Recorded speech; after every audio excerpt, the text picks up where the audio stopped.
La réalité, c'est que la plupart des entrepreneurs que je rencontre ont exactement le même problème avec leur contenu. C'est pas qu'ils ne savent pas quoi dire, c'est qu'ils sont le seul rouage derrière le système. Dès qu'ils vont s'arrêter, plus de contenu. Dès qu'ils vont avoir une semaine chargée, plus de contenu. Dès qu'ils vont être débordés, plus de contenu. Malades, plus de contenu. Ils sont les seuls derrière le système. Et franchement, une machine qui s'arrête quand toi tu t'arrêtes, c'est pas une machine, c'est juste toi qui travailles plus. Moi, c'est Lucas, co-founder de The Velvet Branding. Si t'as pas vu la première vidéo, c'est pas grave. Elle est indépendante celle-là, mais si tu veux avoir le contexte, n'hésite pas à aller voir sur notre chaîne. La plupart des entrepreneurs passent en moyenne 8 heures par semaine à créer du contenu.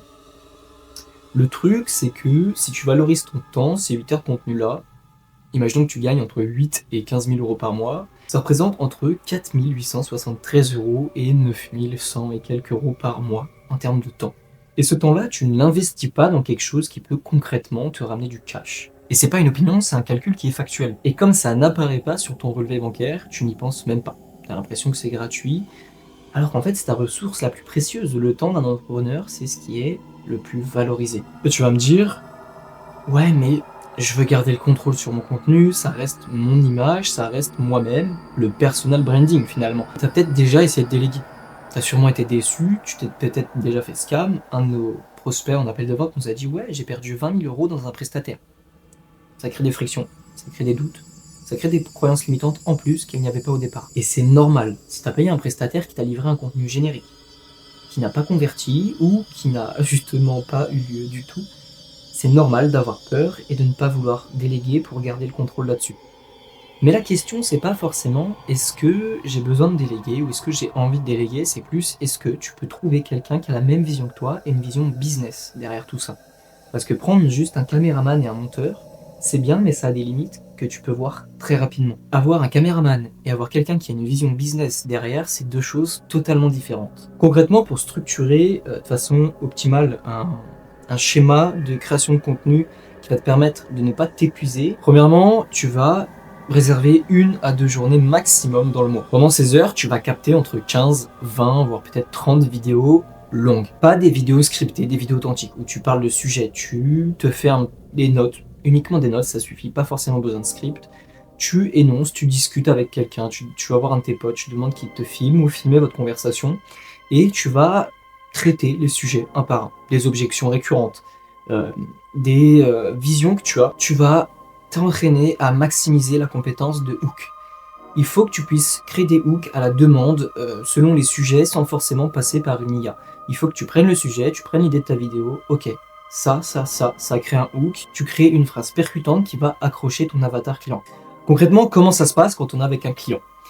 On va partir dans un format immersif. On va être avec lui au quotidien. On va filmer du lever au coucher, ses actions quotidiennes. Manger, réfléchir, penser, discuter, rigoler. Il faut que tu partes sur le même principe. Tu dois filmer absolument toute ta journée pendant 2 jours. Pense avant à noter des idées pour des discussions, des angles, des visions. Et il faut que ça soit aligné et en accord avec ton avatar client. Une fois que tu as capté entre 15 et 20 vidéos en format long, tu vas extraire, tu vas faire la méthode du clipping. Tu vas prendre les moments les plus intéressants. Résultat, tu vas avoir des séquences en réel multiples. Minimum 30 si tu postes 1 fois par jour. Ensuite, des vidéos de nurturing, des stories, peut-être des photos, ce qui est intéressant aussi pour des carousels ou des séquences de story. Le but, c'est qu'en un tournage, tu aies 1 mois de contenu stratégique. Mais la quantité, c'est la partie visible de l'iceberg. Ce qu'il faut que tu prennes en compte, c'est que derrière ta création de contenu, il faut implémenter une stratégie. La plupart des entrepreneurs actuellement prennent des stratégies à gauche, à droite des créateurs, mais nous, on bosse avec 4 piliers principaux. Pars sur de l'éducation premium, que tu transmettes de la valeur couplée à ta vision pour attirer les bonnes personnes, donc ton avatar client. Ensuite, les réels de preuves. Il faut que tu comprennes que peu importe ce que tu dis, si tu n'as pas de preuves à apporter derrière, c'est comme brasser du vent, tout le monde peut le faire. Donc par exemple, des témoignages, des cas clients, des études de cas. Il faut que ça convainc ceux pour qui c'est destiné. Et ensuite, il y a les réels de polarisation. Eux vont permettre de faire le tri naturellement. Exprime ta vision de façon tranchée, ce qui va permettre de dissocier les bons prospects des mauvais. Les bons vont rester, les mauvais vont partir. Ensuite, il y a les réels d'autorité. Les prises de position, les reframes, les analyses, ce qui va permettre d'asseoir ta légitimité. Une fois que ces 4 blocs coexistent ensemble sur ton compte, ça va permettre que ton contenu travaille pour toi, et pas l'inverse. Il y a une chose que la plupart des entrepreneurs ne comprennent pas sur la psychologie d'achat de leurs prospects. Un prospect qui arrive sur un appel de closing sans être éduqué avant, il va tout remettre en question. Il va être sur la défensive, il va demander pourquoi toi et pas un autre. Alors qu'un prospect qui a déjà été nourri par ton écosystème, lui, il va arriver en mode acheteur sur un appel de closing, il sait déjà pourquoi c'est pour lui, ce que tu fais concrètement, et il s'est déjà attaché à ta personnalité. Le truc, c'est qu'il a déjà répondu à ses propres objections seul. La différence entre les deux, c'est pas ton closer, c'est ton contenu.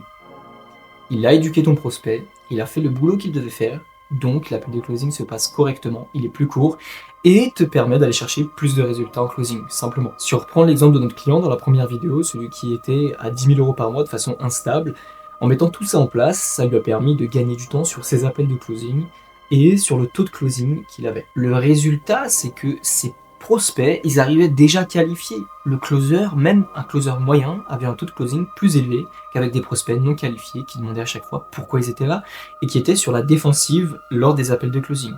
Là, ils étaient en mode acheteur, donc les calls de closing se passaient beaucoup mieux et le taux de closing a augmenté de façon drastique. Écris Velvet en commentaire et on construit pour toi ce système qui est pensé pour toi et pour ton avatar client par rapport à ton offre et ton positionnement.